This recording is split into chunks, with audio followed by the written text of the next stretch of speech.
On today's episode of the CLS Experience, we have a very special treat. He's a retired American long distance runner who holds an abundance of world records, such as the half marathon with a blistering 59 minutes and 43 seconds, where he became the first US runner to break the 1 hour barrier. He also holds a record in the full marathon, where he became the only American to run a sub 2 hour and 5 minute with a relentless 2 hour, 4 minute, 58 seconds. He's considered by many to be one of the all-time greatest American long distance runners. He retired in 2016 and has since reinvented himself, completely transforming his body and goals. He's a coach, mentor, and runs a tremendous training program called Run Free. He wrote one of my personal all-time favorite books called Run the Mile You're In, which helped me not only begin running, but also conquering 4 marathons my first year in the sport. He's a physical specimen, an extraordinary man of faith, and he's just a juggernaut in all facets of life and a phenomenal human being. Please welcome the dynamic, iconic, multifaceted, mentally bulletproof, grateful, and optimistic Ryan Hall. How you doing, Ryan? Wow, that has to be the best intro I've ever had before. I'm doing well. Thanks for having me on the show. I appreciate it. My pleasure. And so happy to hear that I did good by you. I always get a kick out of the guest reactions. Like I always like to say, it's your life. You wrote it. I just said it. Easier for you than for me, huh? Yeah. And it's funny because you and I could have talked probably for 2 hours before we hit record. The truth of the matter is this is a really special episode for me. Obviously, the show and the brand is exploding, the audience and so forth. But I gravitated towards you a few years back when I got introduced to running. And it's funny because you and I kind of made opposite pivots, whereas you were running and now you're doing a lot of weightlifting and so to speak. For me, it was the opposite. And I found running a few years back and I came across your book, Run the Mile You're In, and it really had a massive impact on my life. That very year, I went from struggling to run a mile without stopping to running 4 marathons. And now running has a big role in my life, so to speak. And a lot of it I attribute to you and your book, which really made an impact on me personally. So I wanted to acknowledge you for that here today. That's so cool. So I know it's a little untraditional here, but I'm always curious when people talk about getting into running, like how they got into running, right? Because it's such a hard sport to get into because it's not very much fun when you're first starting out, right? And then you start to get fit and then like it becomes fun. But like those aren't the sports that draw a lot of people in, where you have to persist through a month or 2 months of just feeling crappy. So how did you get into running? Yeah, what a phenomenal question. And so for me, long story short, I was on Wall Street for the last 12 years and then the pandemic started and I kind of pivoted and started my personal development brand, which has really exploded. And essentially I'm a performance coach. So for me, mindset has always been my thing. I was always obsessed with removing limiting beliefs, the law of attraction, and changing what we associate pain and pleasure to. And a few years back, I went for a run. I always lifted weights, so to speak. And I was so humbled by the fact that I really found it challenging to run a mile without stopping. And then I came home and I was asking myself, was I really physically challenged or was I more mentally challenged? The very next day, I ran 2 miles, a little bit better, so to speak, then signed up for a 10K and then the New York City Marathon from there. And so I think I was just fascinated right from the beginning, in my personal opinion, how mental running is. It's such a metaphor for life. Oh, totally. I mean, even if you think about like usually people's biggest trepidation with running is the pain involved with it, the suffering. But if you really think about like where is that suffering and pain actually happening, it's all happening right here, 100%. So we can control like what we're experiencing in our body. Like the mind and the brain and the body's just so connected, right? So that's 100%. cool. You picked up on that like right away. And I was just captivated and fascinated by it. And I remember I was trying to break 4 hours so badly. I didn't do it my first marathon in New York City. I'm not a big guy. I'm 5'7", a little bit stockier, no excuses. And I ran like a 4:12 my first marathon, which by most people's standards who just started running a few months back would probably be happy with that. But I remember being a little bit disappointed. I finally broke 4 in San Fran. And then just because I broke that barrier, I realized that why am I just trying to break 4, right? And then literally a month later, I ran Philly and I ran a 3:39. And so, which is a big difference, but for me, that's huge. Did I get much more physically fit in a month's time? No, but mentally, I was able to kind of be available for what I'm capable of, so to speak. And I'm just so fascinated by running. Just ran New York City a few months back after having surgery. Actually, long story short, I had a tumor in my foot, which was misdiagnosed.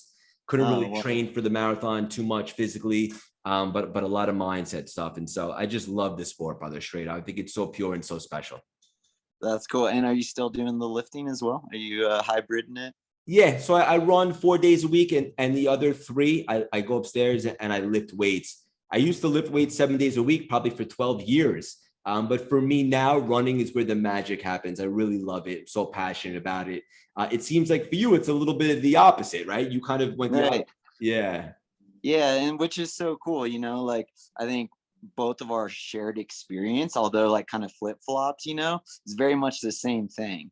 Yeah. And this is what I tell people about, especially like transitioning through life as we get older. That was like one of the things with me running professionally, like it was never meant to last forever. So, but if you try and stay in that season that you were in forever, that's when things get real bad up here, you know, like being able to like find something else that like gets you going in the same way. It's just through a different mechanism. Or I like to even think of it as like my running was an expression of me when I was doing it for 20 years. And so because I stopped running, my body was like, no mas, like you've hit us over the head enough, you know.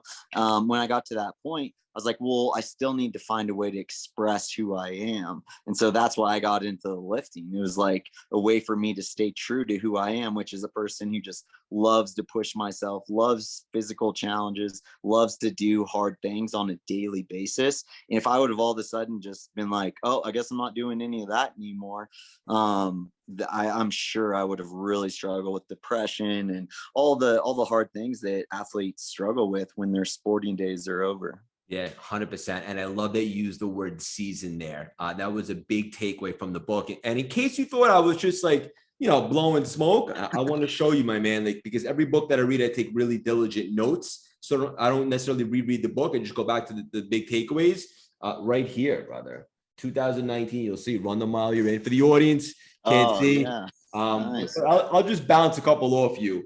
Just a couple takeaways that I saw. My faith went from a belief in God to a relationship with him. One of my personal favorites, heart goals over performance goals. When you really experience the love of God, you can't help but go through life feeling light and free. Praying before you eat, which is something that I really took from your book and so forth. And then ultimately, the way you talk about rest and how powerful that could be. Whereas, someone who's usually in their masculine, it's something I'm working on. You really helped me understand the perspective that sometimes taking a step back to kind of take a leap forward is actually super productive. Yeah. And even when you get like what's going on inside of my heart, like why do I not want to take a rest day? It's often become, it's like a lack of confidence, right? It's like I have to always be striving. I have to always be going after this thing. And I don't have the confidence to rest. So like learning that, I just had to frame things in my mind is like actually a sign of confidence is being able to not train. That's right. I struggle with that, and still even to this day struggle with it. I'm like still 7 days in a gym. It's hard for me to take a day off, but rest can also look like a lot of different things. It's like I'm in the gym 7 days, but I'm spacing my body parts out by like 3 days. So there is rest built into the program. It's just built in a different way, And I think that's something that's important for people to know. It's like in the Bible, it says, showing work 6 days and take the 7th day off. And it's okay to like look at that through a lens. Like the Bible was meant to be read through a lens. Like it always is. If someone is reading it, there's a lens involved, right? Yep. So like it's okay to like look at that. Okay, like the principle of rest is super important. It's been put in creation since God created the earth, right? Like it's a foundational piece of what it means to be a human, is to be able to rest. And now what does that look like for me? How can I implement that in a way that is helpful for me, puts me in a healthy place? So like for me, it's like a rest day is like a light day in the gym and hanging out with my family all day and not opening up my computer. Like that's a rest day. That's like what recharges me, right? So I think we get caught up sometimes on like all of our rest days have to look exactly the same. Like when I'm programming my training for my athletes, some of them are on 7 days a week and they have like one day that's really light, but they enjoy running 7 days a week. They feel good running 7 days a week, so they do that. But rest is still built into their program in other ways besides just a full day off. Like every night sleep is just critical for an athlete because rest is that important, you know? So yeah, so many interesting topics we could cover from the book and stuff that I've grown and learned myself, that hopefully that's why I like to be on podcasts and do books and stuff like that, is just to share things that were hard for me that I learned from, that hopefully, you know, helps people on their journey and they don't have to make the same mistakes I did. I'm laughing because this is just straight up awesome. Like I've had some of the world's greats from every field, and I knew there was going to be alignment here today, but this is pretty special. And another thing that you talk about in the book, and then we'll jump around a little bit because I definitely want the audience to get a feel. And guys, if you're not familiar, we're over 1 million now with Ryan. I highly suggest go check out his Instagram, his course, his book. What I think is most valuable today is just an unbelievable conversation, straight up. One of the other things that you talk about in the book, which I think is really cool, is about, and you kind of just tested to it, like when it comes to seasons, like sometimes something has to be like destroyed so that you can have the energy and the capacity to start something new, fresh, and exciting. And whether it be a relationship, a business, a fitness routine, anything, so to speak. And that really hit home for me too. Yeah, totally. And it's really interesting how like the seasons, even though they're very distinctive, hopefully, like if there's not a clear endpoint, which is why I did the 7 marathons, 7 days, 7 continents, was to give myself that endpoint that I really needed to button up my running career. If you don't have something like that, it can be sometimes difficult to realize that, okay, now that season's over. Now I'm entering into this season.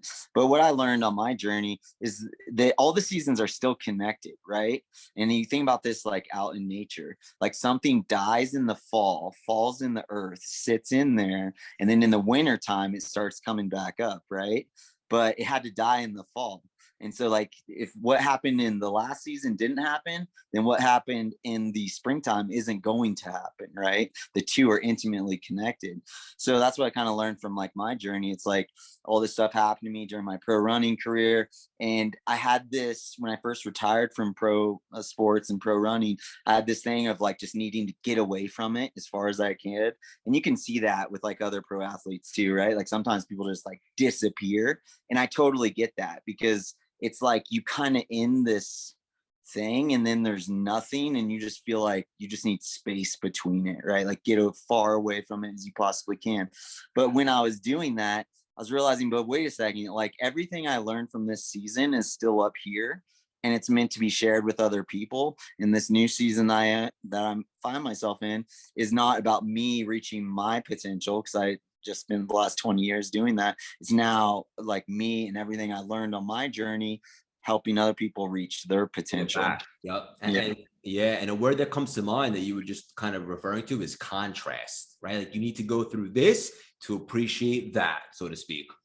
Totally. And that's huge in running, even as like a training principle, like for people who might be runners themselves. The most common mistake I see, and you know, we start Run Free Training, which is an online holistic approach to training, because just doing the training alone is only like 1/5 of the puzzle. Like you got to have the nutrition dialed in, you got to have the sleep dialed in, you got to have your weights, mobility, what's going on, the internal game, what's going on in your heart and head, like it's all connected, right? So that's what our whole business is built around.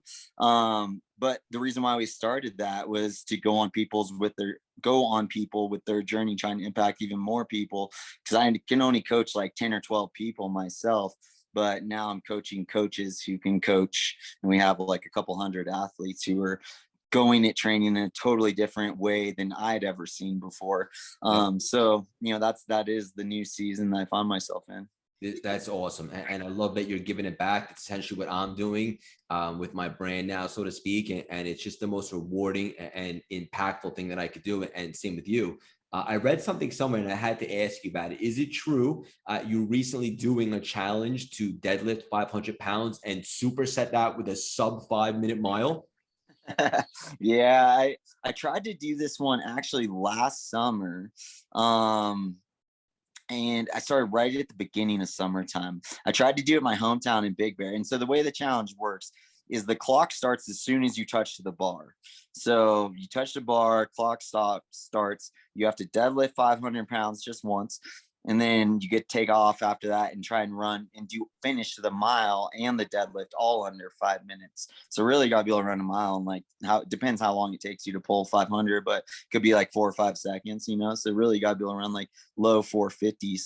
So this is a really fun challenge to try, especially for someone my size, because deadlifting 500 pounds isn't easy. Like I'm like 180 pounds right now. And it's also, so like You're I can 180 right deadlift now? I'm like 180 right now. Wow, you look bigger. No, it's because my legs are really small. The Man, irony. there's some things that genetics is very real in both sport, like running and lifting, but like I'll slam my legs super hard, like way harder than my upper body. It's just so stubborn. It's just 20 plus years of doing slow twitch related stuff, miles upon miles, has left them stubbornly small, but also kind of runs in the family. It's like everyone kind of looks like how I look in my family. So a little side note that it's you got to just try and be the strongest version of you, or else you're going to walk around disappointed and bummed out all the time. That's it. And you mentioned Big Bear, Southern California, where you grew up. Something, and we could talk about this for hours, but I want to talk about all the cool stuff that you have going on now and so forth. And again, audience, go check it out. But one thing that you did talk about in the book, which is one of my favorite parts, is in the very beginning. I think it might have been the first time you went for a run, or maybe the first meaningful time where you run around the lake, kind of with your pops. Yeah. And that's kind of when it really started to come to you. Wow, there's some magic here. Is that right? Yeah. I mean, what blows my mind about this now is like I'm a dad of 4, thinking about like the decisions that my kids are making when they're 13 years old, and how those little decisions can like totally change the trajectory of their life. Because I was 13 going down to a basketball game, Big Bear Lake, Southern California, and I was just like daydreaming, looking out the window, and looking out at the lake in my hometown is just like glistening on the top, beautiful blue sky day. And something about that moment, like I never liked running before that. Like I hated to run. I like baseball, basketball, and football, but something about that moment just like captured me, and I got filled with this same desire that I get today to do my crazy challenges that I like to continue to take on. It was that same exact feeling, and I could have very easily just like not paid attention to it and just not acted on it, but it was so gripping that I felt like I had to act on it. So I went home, I told my dad what I wanted to do. My dad, he already run some marathons. He was a runner himself and baseball player.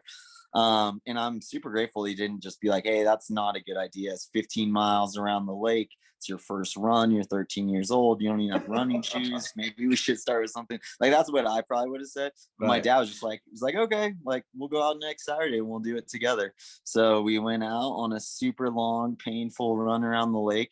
And that just was like the fire was ignited on that day. And that was when I just remember I always had a relationship with God before that, but it was never a conversation, like it was never like me trying to hear something from him, and listening like in my heart, it was just more about reading the Bible and say your prayers, ask the stuff that you want, like this, like it's like a Santa Claus list was my prayer list, that's kind of how it was up to that point until I came back from that run. I collapsed on the couch. I was just super tired.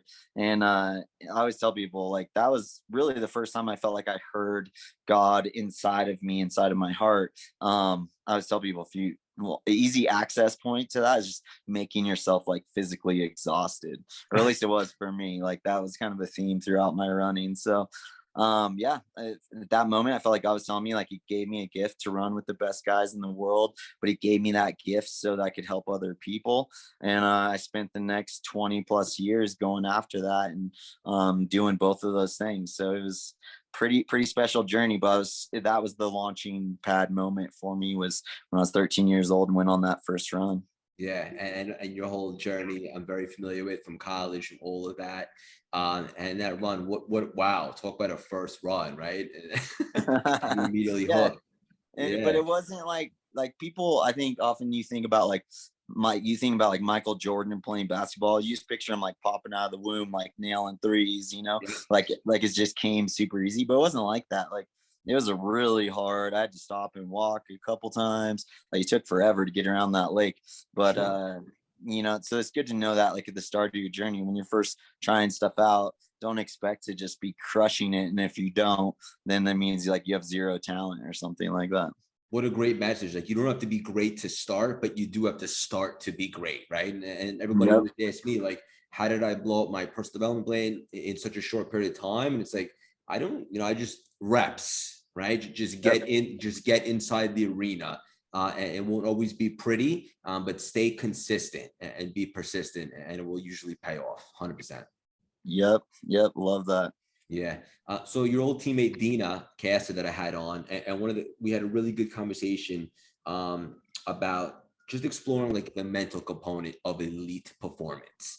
This is probably a little bit of a weird question, but I'm just so curious to hear your answer. And when it comes to running at a high level, what do you think is more important, the physicality or the mental side of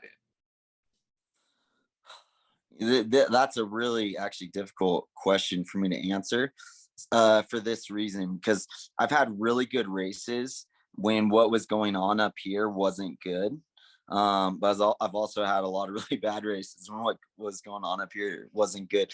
And then vice versa. Like I've had some great races where like my body wasn't great, but like I was just kind of like mentally like toughing through it. Like I think about like the 2016 Olympic trials in Houston was kind of like that kind of moment for me, where really like my body was strong, but not as strong as it presented itself on the day. And I think a lot of that was came from the mental component, you know. Yep. But like I said, so I think the thing is, it's like, can you have a good race and not have everything perfect up here, or maybe not even have everything good up here? Yes, it is possible. But if you want to try and like increase your chances of having if you're going to maximize your performance, that's not going to happen if what you're thinking up here is not good, right? So I Okay. mean, you got to have both. And ideally both are working together in conjunction. And oftentimes it's one of these deals too where it's like, for the stage of the race, I'm running a marathon, like for the first like 20 miles, I'm like, turn the brain off, just like run, be as relaxed as I can. But then it's like, okay, but then the last 6 miles, it's like my body's exhausted. So I'm going very heavily to all the mental cues I can think about, and all the motivational stuff is that's just going through my mind over and over again, because my body, it's got to lift more because my body is tired now, you know. Yeah. So sometimes it's like you kind of conserve this and use this, and then vice versa. Isn't it so fascinating? Like, and you're a professional, brother, but like for me, like, I love to run, but I'm not professional. But like anybody that runs a marathon, like after mile 20, at least for me, like, no, I don't think anybody's exempt from the demonic evil voices that will start to lurk inside your head. Like, and I've talked to some, professional athletes of the highest caliber, like in the later innings, so to speak, like you really got to combat that mentally. And it's almost laughable how crazy the voices become, right? Yeah, it's so funny when you're chatting. I was like, that's so true. I was like, what they should do, and I've never heard anyone say this before, but I think this is a brilliant idea, which setting up what I'm about to say really well. But you know how like on the hotels, they won't put a 13th floor because they're like superstitious about it. I Yep. think they should just never ever put out mile marker 20 on marathon courses, just because it messes with people's mind. They see that 20 and they're like, there's the wall, and I'm gonna slam myself right into it. Yeah, I was running really hard at the Brooklyn half, maybe like a month ago, a PR that I ran well for myself. I remember it said 800 meters left. I swear that 800 meters felt like 5 miles, especially at the end. At the end, when you're really going hard, it's crazy. That's how you know you timed your energy expenditure well. When that last Yeah. part seems super super long, that's a good sign. There's not a lot left in the tank. Yeah. Ryan, it's no secret that you go through obstacles, adversity, and challenges like we all do. You talk about a lot of it in the book. So I'm just curious. I think this would be really valuable for the audience. Like, how do you stay on course mentally when you're going through the inevitable struggle bus? Yeah, I think for me, I just have to have a bunch of different things to try.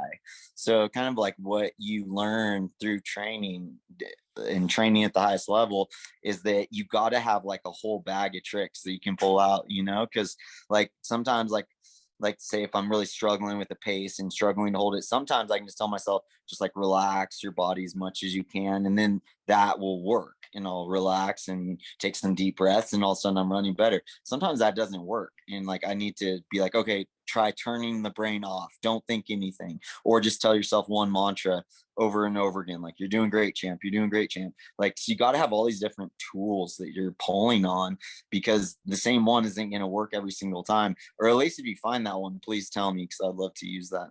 Yeah. I love it. And also something that you talk about, which I think is really special, really cool, is, and this is interesting, coming to peace with the worst case scenario kind of takes the pressure off before you begin something, right? Totally, yeah. If you can accept the worst thing that could possibly happen, and it's kind of a morbid way to look at it. It's a starting line of a race, but it is really freeing. I encourage people to try it, or any endeavor they're taking on. It doesn't have to be running. If you're like, well, what's the worst thing that could happen in this situation? And then be like, okay, like I'll be okay. Like I can get through that. And I got to live a lot of the worst case scenarios, where I had to drop out of the Olympics in London. That was like worst case scenario, and I lived through it, and I was okay. And so then after that, I'm like, well, it's not as bad as dropping out of the Olympic Games. So having lived through those experiences, knowing I'm going to be okay, then that just frees you up to be able to take risks and to go for it. It's like in football, like bad things happen when teams start playing this prevent defense. They're all of a sudden they go from like being aggressive to just trying to not be scored on. It's like an aggressive posture versus offensive posture. And I don't know, I always did my best when I was like in that offensive posture. Yeah, that's such a great point, especially the football analogy. I can never understand when teams are trying to like hold on to a lead, they kind of let up and like Yeah. allow teams to drive the field. And it's just 100% great analogy. Yeah. Yeah. Yeah. So what interesting is you turned pro in 2005, and I know you're running like the 5K at, I believe, 13:22, which, just for the audience that might not be familiar, what is that per mile? Yeah. So is 13:16 was my best. And so that's 4:16 per mile. So I stand corrected, 13:60.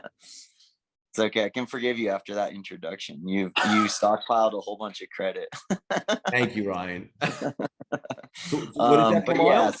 so it's like 64 every quarter. So people go out to the track and run 164. Imagine doing that like 12 times in a row. And that's what I was doing collegiately. Yeah. In my first year professionally as well. So in case people don't even know what that means, like how fast per mile? 4:16 every mile, 4:16. 4:16. Yep. My Yeah. goodness.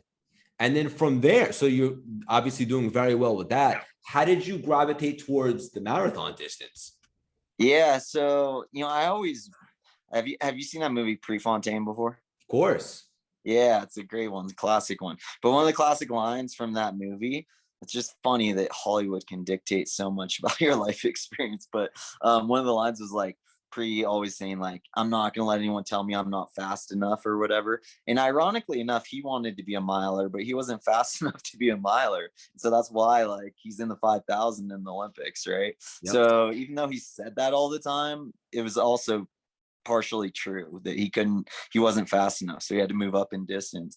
But I adopted that same kind of mindset, like just this stubbornness and just being like, no matter what. And there's some good things about having a certain amount of stubbornness, but I think as I've gotten older, it's more evolved into an openness, and a curiosity about what's really in here, not being like scared of what's in here. Be like, oh, maybe what's in here is not fast enough, and that scares me, and I don't like that, and I don't want to go into that. But rather like switch the mindset to be like, okay, I'm just actually really curious, like how God made me, what event is best for me, how fast I really am. And now I just want to find my sweet spot, and working from that point of figuring out who I really am and where my talent really lies. So when I finally was able to let go my pride and not do the mile anymore, not do the 5,000 anymore, and I was Surrender, just like, right? Yeah. I was like, I just want to find out what I'm best at, however God made me, and I want to do that. And as soon as I did that, it was like the doors went open. I went from like just not getting faster, not improving, being so frustrated, to all of a sudden running the 7th fastest time that had ever been run in the half marathon. And that just all happened like within 6 months, because I was finally opening myself up to want to just experience the real me and my real talents and abilities. Yeah, this is so powerful. First of all, beautifully articulated. I love the way you describe this stuff. And like what you're saying, what I'm getting out of is you created space for you to be available for all the potential and so forth. Whereas you kind of surrendered a little bit to the stubbornness. And then look what happened, brother. You created magic. This was in Houston, correct? Yeah. So that was the Houston half marathon. And that really was like, I talked about the story of feeling like God had told me to give me a gift to run with the best guys in the world, but I'd never really experienced that before. I'd never really been one of the best guys in the world in my sport. And I was still pretty young, I was like a year out of college. But I mean, I went from like getting my butt kicked on the track by the best guys in the world over in Europe the summer before, to 6 months later, Houston half marathon. And it was one of the easiest races I ever ran there. And it was like a solo run the entire way. And broke the American record by might have been right around a minute, and just ran way faster than even I thought I could run. It's just really cool what can happen when you humble yourself and let go of your pride. And that's really like the main message of that story. Yeah, and you shattered the record. Like when you're running at that high of a level, like with the greats all over the world, like 2 seconds is a lot, right? And you shattered this thing by a minute. And the overall time was 59 minutes 43 seconds. Yeah, yep, that was it. You nailed it. Let's just, like, for the audience, just take a second and comprehend that. Ryan Yeah, so ran 59 minutes and 43 seconds, the half marathon, less sub 1 hour to run 13.1 miles. It's incredible. yeah, so that's like 433 per mile. So for people doing their math at home, for 13 Yeah. miles. And most people are like, I couldn't run that for one, let alone 13. That's Well, insane. what's crazy and what I love about not just running, but now like lifting and all sports in general, Yep. is the training effect, the adaptation that happens, because I didn't start out anywhere near that. Like I could only run a mile in like 5:32 when I started out as an 8th grader, but like consistency over a long period of time is your best friend. And so, at that point I'd already been running for nearly 10 years, and like really high level, really concentrated training for 10 years, and pushing on that door, and you just keep pushing on it and pushing on it, and then finally boom, it comes open. Again, the key to that door for me was letting go of my pride and finding the right event. But it's just amazing what the body's capable of doing. Like when I start out my marathon training block, sometimes I can't even run 1 mile at the pace that I want to race 26 miles at. And this is just like 6 months before. But then you put in the work and the body remembers, and the adaptation happens when, like I said, you not just dial in your training. Like that's the difference between running and other sports, is it's a whole body experience, right? So if you're not sleeping well, if your nutrition's not good, like you're not going to get optimal results. Can you still get good results? Yeah, but are you going to see how fast you could actually be? No. Like you got to have this whole system dialed in, and everything is connected, and every part of you is out there on the road running. Yeah, talk about like full body alignment, body, mind, soul, and spirit. And like, and guys, like Ryan is saying, like, yeah, you can still get good results, but we're talking about like the gold medal team here, like the Olympics, the best in the world, the professionals. Like, if you want to hit those numbers, everything has to be aligned, so to speak. And a lot goes into it. or not even like those numbers, but just if you want to be the best version of you, like it doesn't even have to be like, who cares what level it's at? But like what I'm curious about, like right now I'm into lifting. I know I'm not going to be the biggest, strongest person in the world, but it's not about that.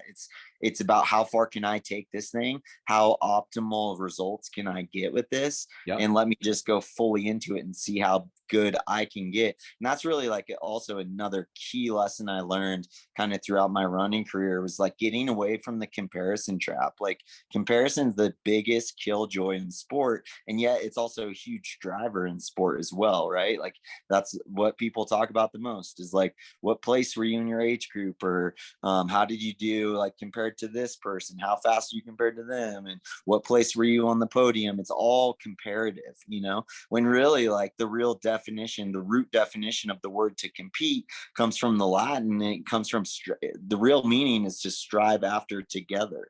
It was never supposed to be me versus you. It was like it's supposed to be about me making you better and you making me better. And because we're both out here doing this sport, doing this race at the same time, like we're reaching levels we couldn't reach without each other. Like that's really what's supposed to be at the heart of competition. And it took me forever to learn that. And I'll be honest, like sometimes I slip and I lose that perspective, but I always try to go back to it and be like, when I find myself comparing myself to other people and being discouraged because other people did well, I'm like, that's not how it's supposed to work. Like I'm supposed to be encouraged by watching this guy deadlift like twice as much as I can, right? I'm supposed to be like, dude, that's so amazing. Like that makes me want to try harder and believe I can do more, rather than being like, oh, dude, you did 1,000. I'm just going to give up, man. I'm not good at this, then that's a huge lesson that took me a long time to learn throughout my career. And you nailed it, brother. And we're not just talking about running or lifting. We're talking about like life lessons here. Like not what do I have to do, but what do I need to be, right? Like who do I have to become, so to speak? Yeah.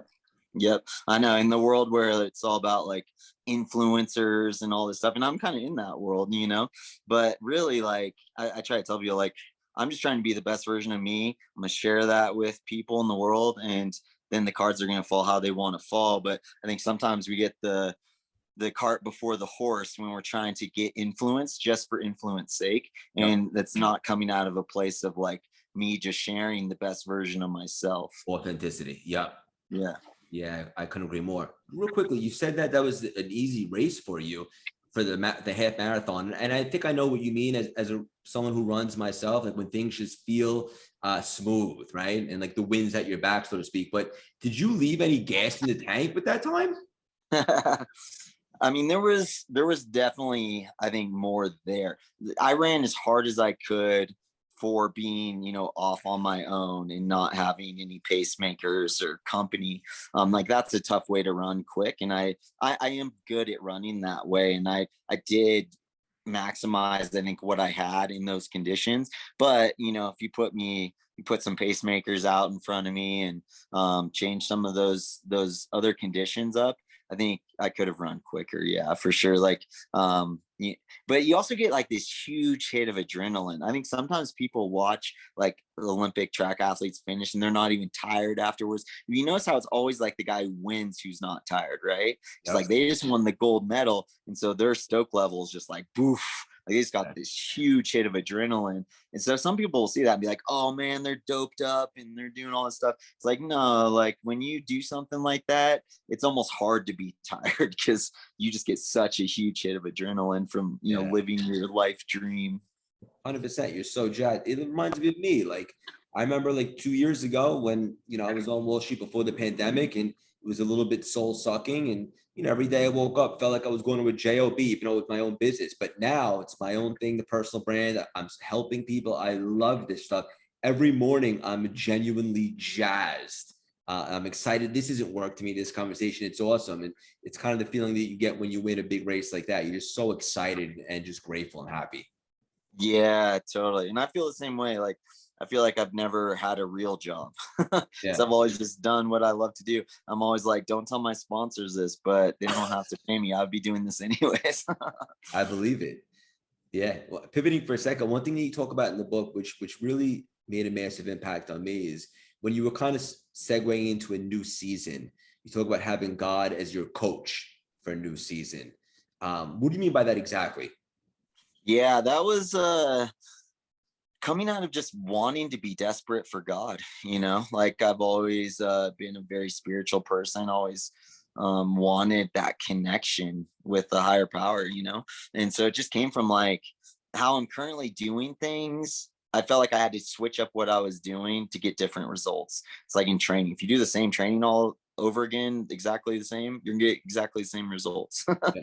And yet here I was like kind of like discontent a little bit with where I was at spiritually, and wanting to experience more of God, and knowing like unless I change something up here, like nothing's gonna change.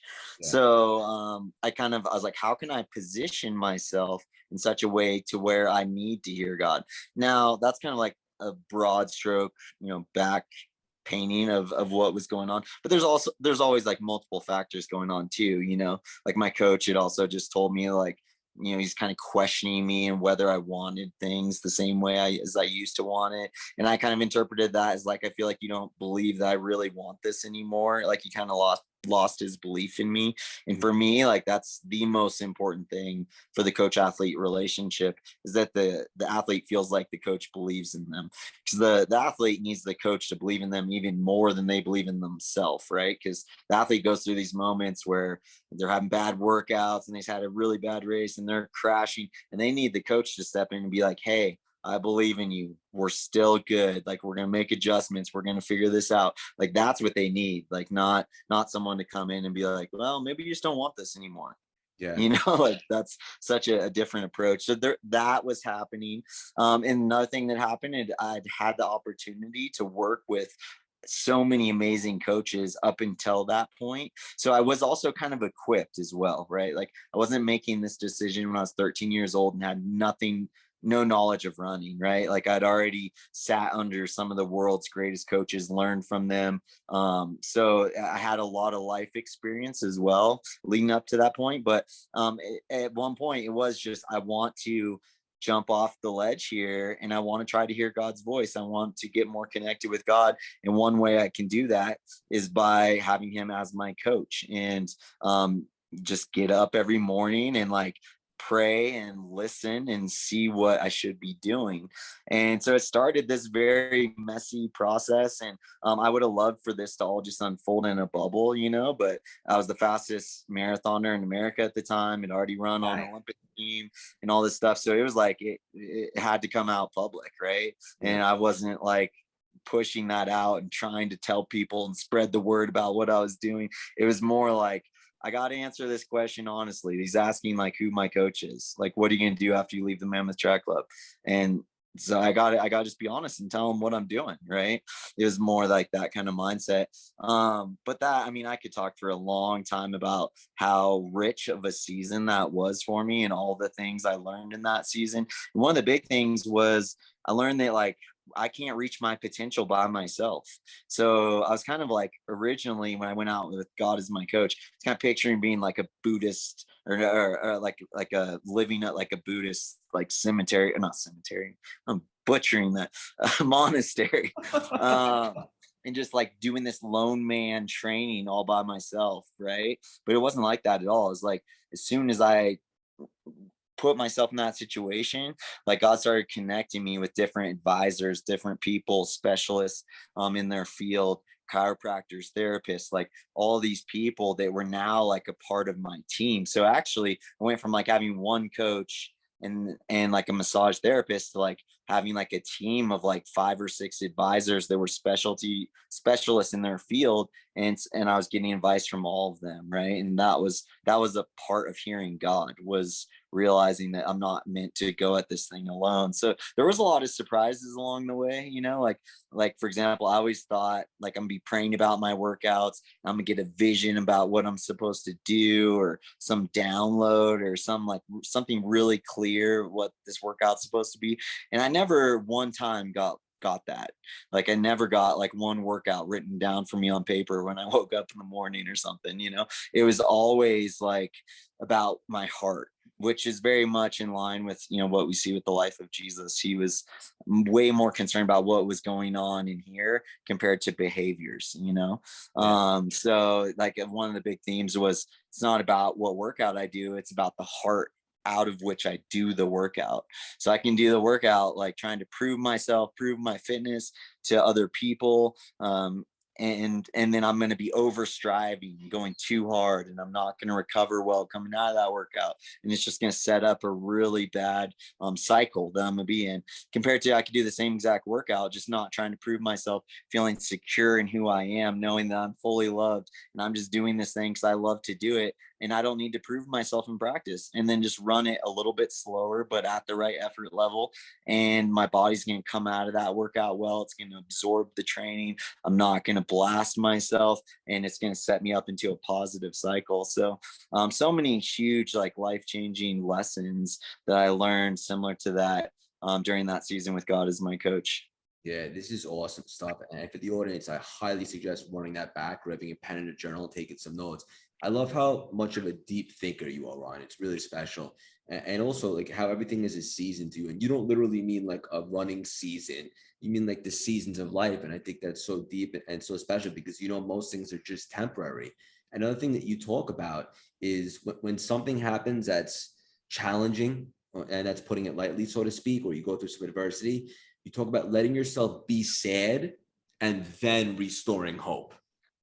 Yeah, that was critical for me because, you know, I've always been a big dreamer. But no one ever really sat me down and taught me how to deal with disappointment.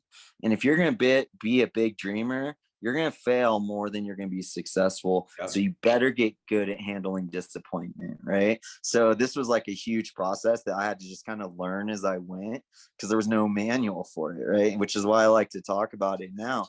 And so when I go through these disappointments, like usually it would take me, sometimes I'd be down for like a couple of weeks or a month if I had a bad race, you know, or training wasn't going well. Like I had a time during my sophomore year at Stanford where I dropped out of school, got super depressed just because everything was going bad in my life. I was running bad and I was sick and injured and had poison oak, like all at the same time. Like everything's going wrong, you know. And what I've learned is like, I like to live in extremes usually, but what I've learned with those, it's not about like, do I sit with this or do I let this, or do I put a timeline on like we talked about? And so that what I learned to do was like give myself a timeline rather than just let this thing get drawn out into like a month-long episode of depression, you know. So like usually for me like 24 hours was it. It's like I'm gonna sit with my sadness for 24 hours. I'm okay. It's okay to be bummed out. Like that's, I think, something that's really important to tell yourself when you do get bummed out. Like just be like, it's okay. Like it shows that you care about this thing a lot, and it didn't go the way you wanted it to. Your expectations were one thing and it went another way, and now you get to sit with that disappointment. But then there is that point of like, okay, now it's time to move forward. And so, you know, like give yourself as long as you need to. Like for me, it was like generally 24 hours where I just sit with my sadness and disappointment. But sometimes it was longer than that. Sometimes it was 3 days or a week or even 2 weeks, and be okay with that. But allow yourself to experience the sadness. And then what was really helpful for me in picking myself up out of the ground was getting a calendar, looking ahead, right? Like, cause when you're sad, usually you're looking back at things back behind you. Not always, like you can look at your future and be sad. But usually it's the other way around, right? So I like to get out my calendar, pick out my next big goal race, and then start strategically planning how I'm going to be training for this race and work backwards from my goal race to where I'm at. And then the next day I'm filled with hope again. Cause I'm like, I know what I'm going after. I have a plan to go after it. I've tweaked the experiment, so it's going to be different than the last time. So I'm not going to get the same results. And now I can pour myself into this thing because I really believe it's going to work, right?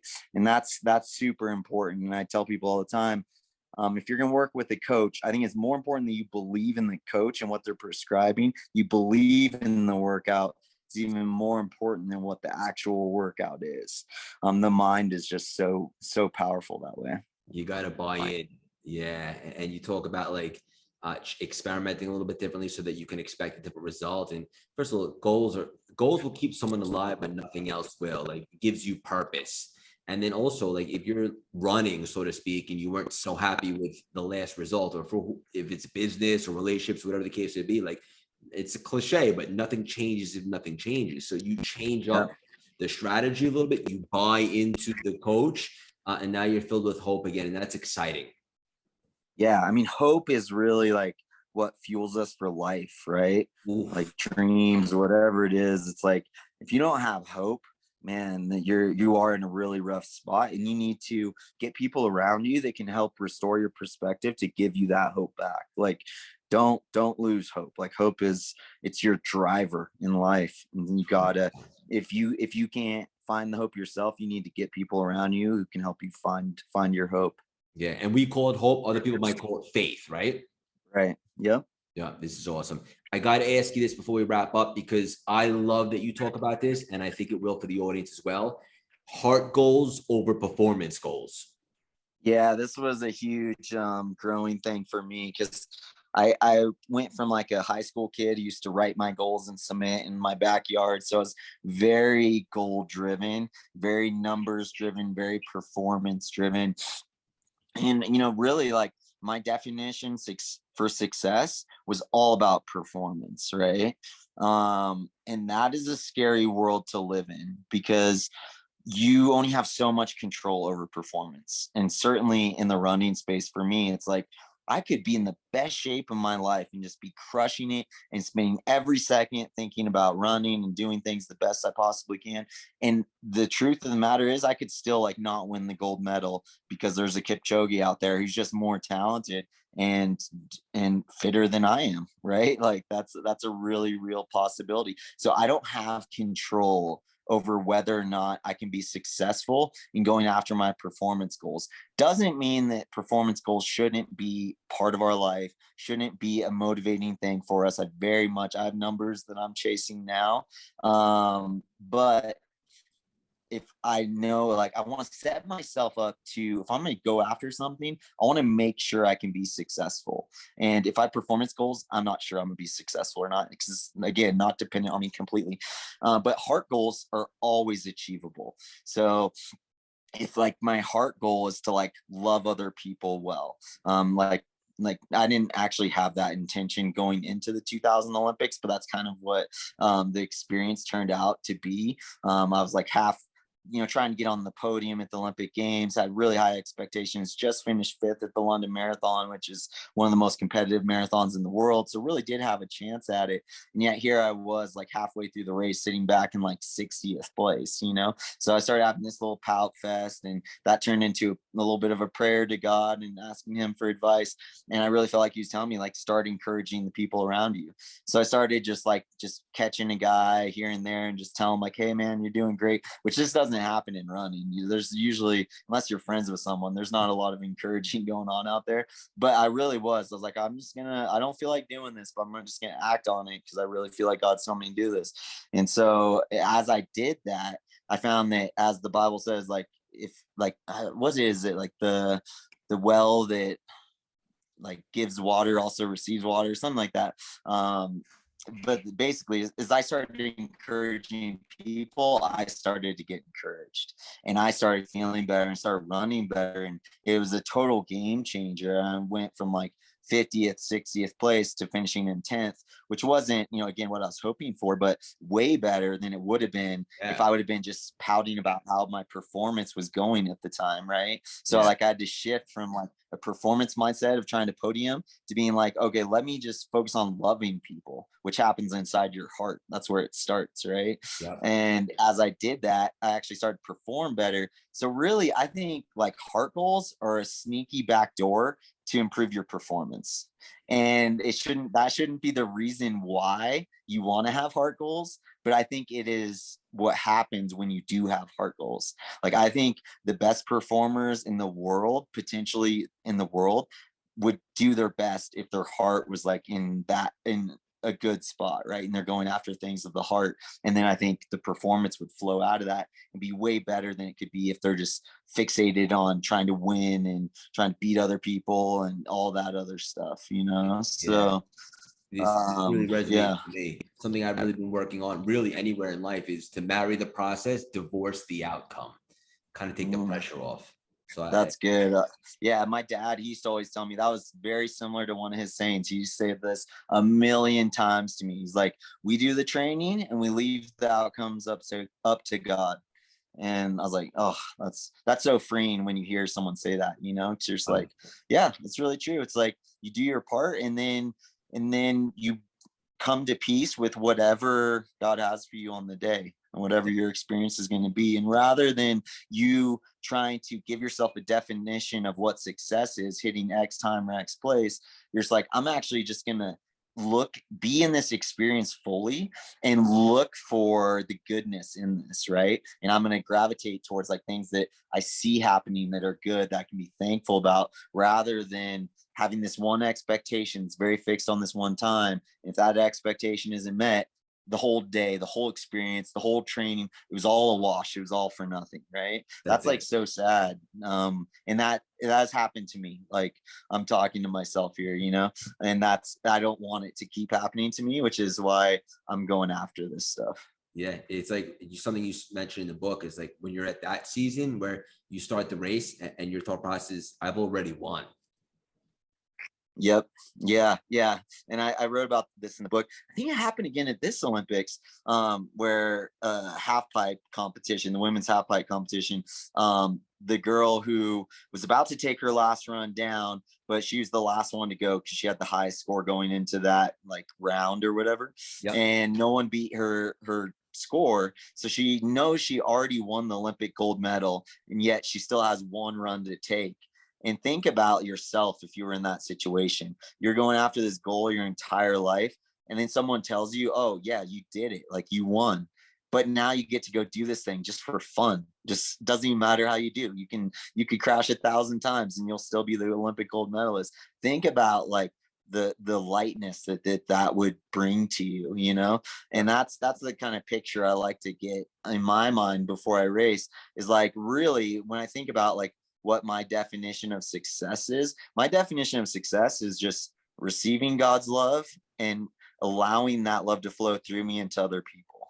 And that's it. That's what life is all about. And so I can rest on that. And then any performance things that happen out of that are great, but it really doesn't matter that much if I'm Olympic champion or a 5-hour marathoner. Like, it's about me just receiving love and letting that love flow out of me.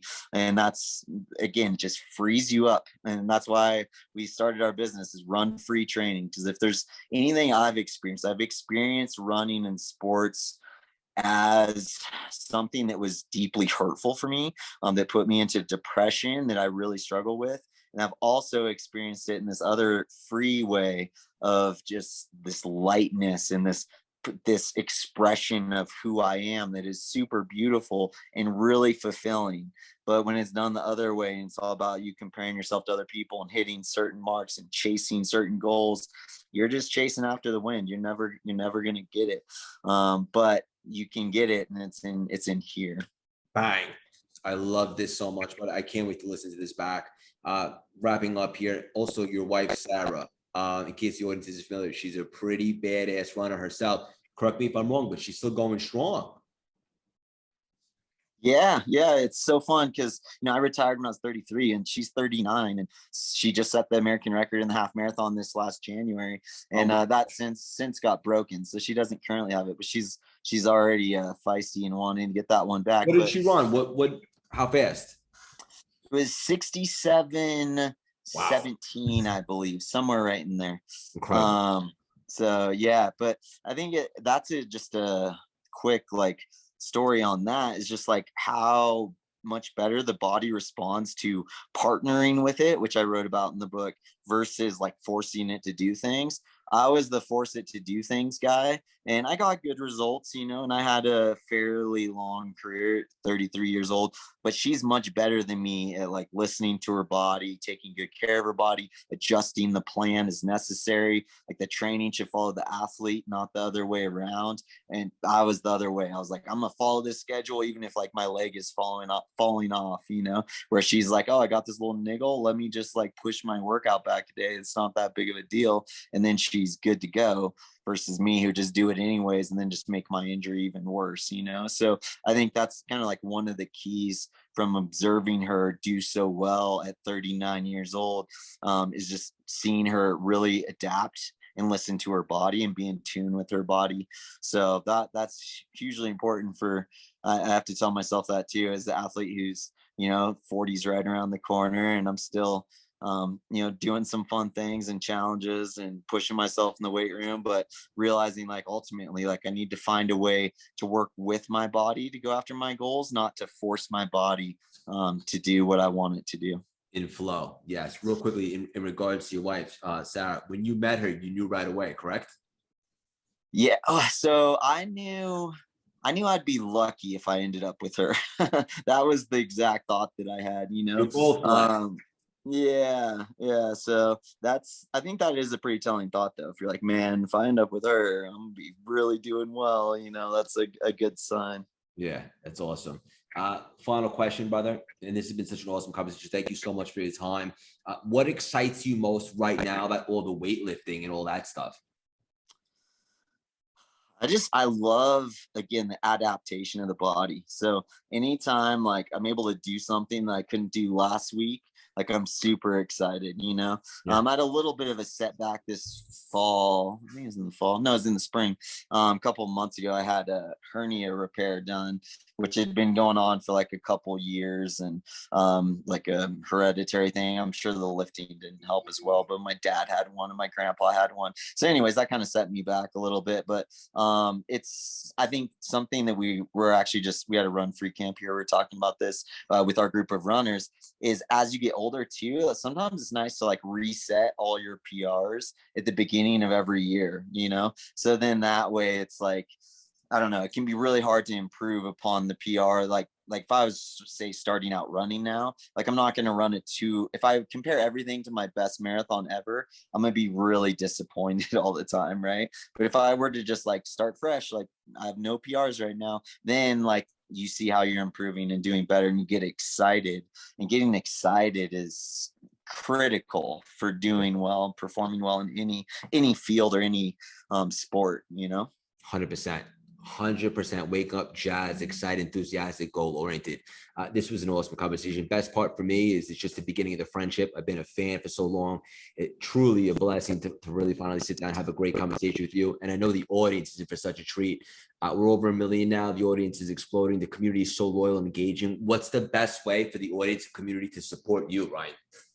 Yeah, well, like I said, I'm in that season of life of actually doing life with people, which is why we started Run Free Training. So people can check out Run Free Training, runfreetraining.com. If you're interested in, we work with any level of athlete, every age of athlete. Like we just want to go after our goals with runners in a holistic approach that includes lifting, nutrition, form analysis, like all of the things that are involved in maximizing your potential as a runner. So if you're interested in that, certainly check that out. On Instagram, I'm Ryan Hall 3. My Twitter is also Ryan Hall 3, but it got hacked into recently, and there's some crazy stuff going on, and I can't figure it out. So I'm just gonna, I don't know, let it go or something. But yeah, that's where everyone can find me.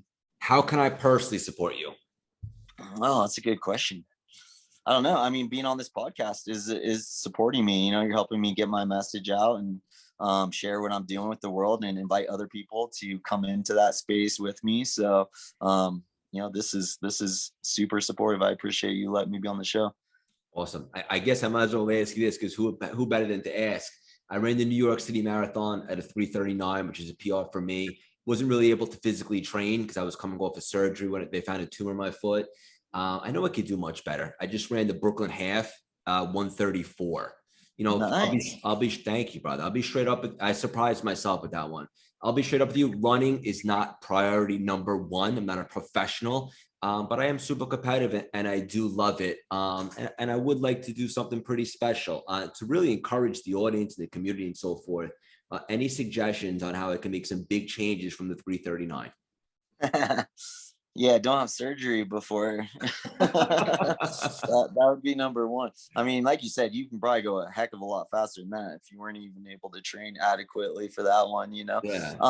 But really, like, it's about actually sometimes the art of great coaching is not changing too much. Like sometimes we want to like reinvent the wheel, you know, and really like you just need some minor tweaks.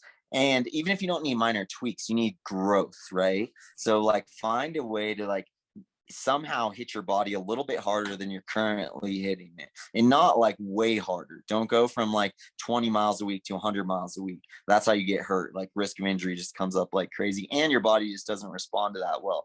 Your body responds well to just little challenges, challenging it a little bit more, and usually you don't feel like it, you know. Like I never feel like I can put more weight on the bar, but I just make myself try. You know. Yeah. And so that's what I tell you as well. Like wherever you're at right now, just keep adding weight to the bar, keep making your workouts just slightly harder than they've been, experiment with stuff, try running a little bit more, try running a little bit less. Like your sweet spot of how much you should be running is not the same as everyone else's. And you want to find that sweet spot, and that sweet spot could even change as you get more developed as a runner. So yeah, those would be some of my tips. Yeah, this is awesome. I'm going to connect with you afterwards and on Instagram. We'll exchange numbers and so forth. I'll definitely keep you posted in regards to the journey. I'm going to make sure my entire audience follows you and watches the journey and so forth.